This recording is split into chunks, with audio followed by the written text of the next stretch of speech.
Salvador Dali designed the Chupa Chups sweet wrapper.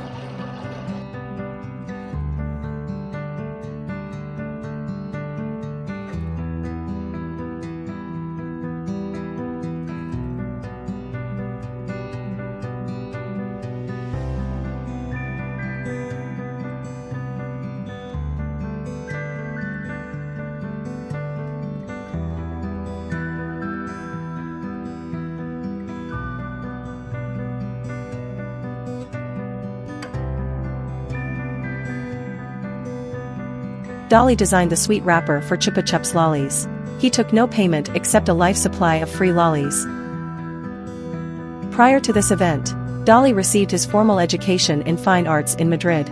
Influenced by Impressionism and the Renaissance masters from a young age, he became increasingly attracted to Cubism and avant-garde movements. He lived in France throughout the Spanish Civil War, before leaving for the United States in 1940, where he achieved commercial success. His life and work were an important influence on other surrealists, pop art, and contemporary artists such as Jeff Koons and Damien Hirst. Dali was haunted by the idea of his dead brother throughout his life, mythologizing him in his writings and art. Dali said, "We resembled each other like two drops of water, but we had different reflections. He was probably the first version of myself but conceived too much in the absolute." From 1927, Dali's work became increasingly influenced by surrealism. Two of these works, Honey is Sweeter Than Blood, 1927, and Gadget in Hand, 1927, were shown at the annual Autumn Salon, Saló de Tartar, in Barcelona in October 1927. The works featured many elements that were to become characteristic of his surrealist period, including dreamlike images, precise draftsmanship, idiosyncratic iconography. Meanwhile, Dali's relationship with his father was close to rupture.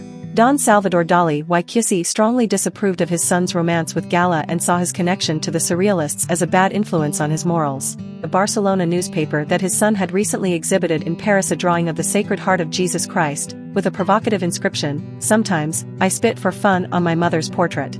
Outraged, Don Salvador demanded that his son recant publicly. Dali refused, perhaps out of fear of expulsion from the surrealist group, and was violently thrown out of his paternal home on December 28, 1929. His father told him that he would be disinherited and that he should never set foot in Cadix again.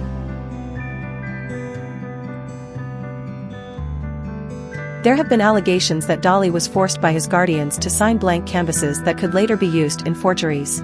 It is also alleged that he knowingly sold otherwise blank lithograph paper which he had signed, possibly producing over 50,000 such sheets from 1965 until his death. As a result, art dealers tend to be wary of late graphic works attributed to Dali. He also signed the back of checks for meals at expensive restaurants with the hope they would not cash the check because it may be worth more than the meal. Effectively, free food. In July 1986, Dali had a pacemaker implanted.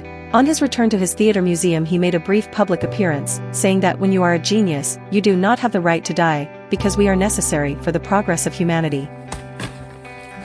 Well, how interesting was that? Very, very, very interesting. And I hope you enjoyed the rest that we're going to go into. Fraud, forgery, fakes, missing art, lost art, stolen art. It's not quite the world of art that you thought it was about. You thought it was about that. Yeah, it is fake. Join on my journey of a confused artist, because we're discovering so much.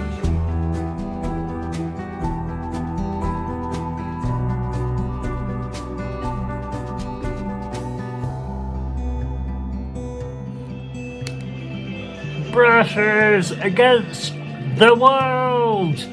Unite together!